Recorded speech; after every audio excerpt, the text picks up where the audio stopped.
Ito, palabas yung kotse.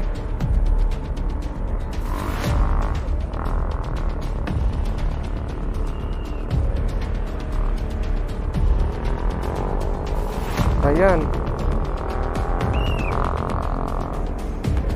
Yung sira ng kotse. Palabas yung kotse. Pero nandito na sa kabila eh.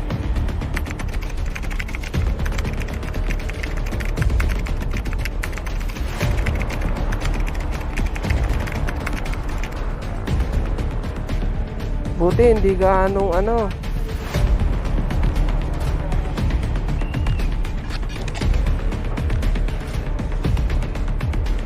Ayan o. Yung kotse nasa kabila na ng ano.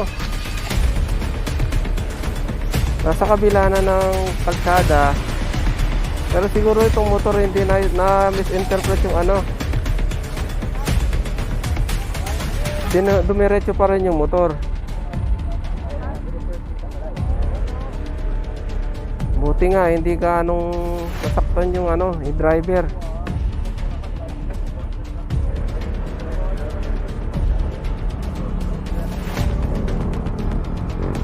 Paano yun, sir? Bali nakatawid na kayo dito, sir? Pare. Sobrang bagal ko naghintay ako mag-clear eh, kasi diniretso na. Okay.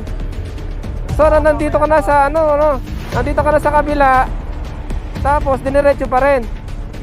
Okay. Kasama niya. Break naman, ito to, diretso. Hindi, tsaka makikita naman, sir. Nandito ka na sa kabila eh. Sobrang bagal ko, pare. Hindi, tsaka yung impact niya, sigurado mabilis yung takbo niya. Nakasabay niya mga yun.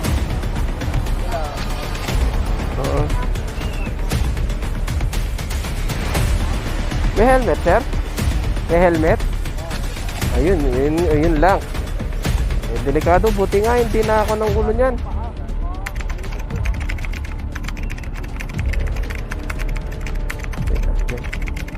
Ang mahirap dyan, hahanapan pa ng ano yan. Mababiolation pa yan. Baka makuha na pa ng resento eh. Oo. Sigurado kasi, sir, wala siyang helmet eh.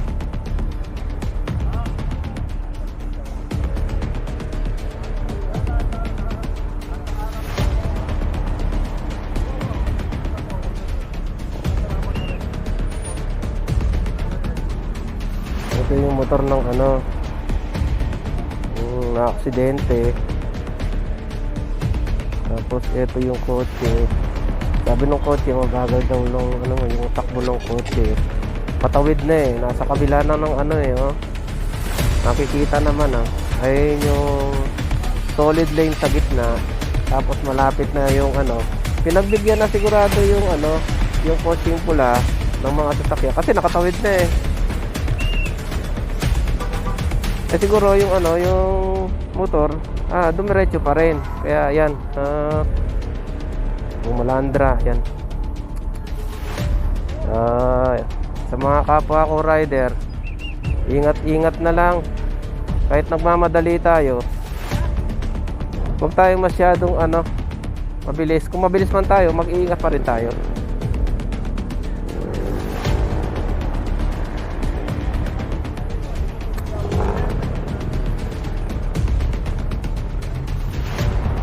Buti hindi ka anong nasaktan yung ano, yung nakamotor. Wala pa namang helmet.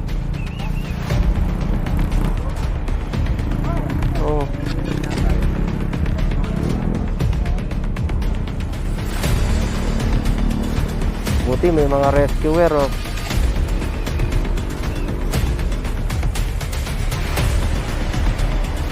Ayan, sayang yung motor.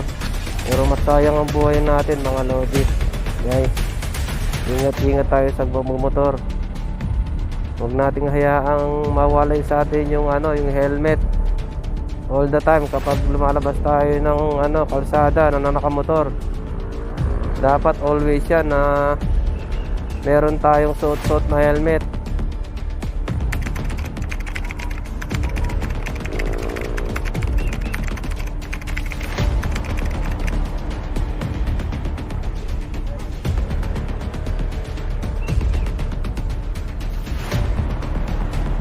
Buti ganyan lang yung nangyari sa kanya.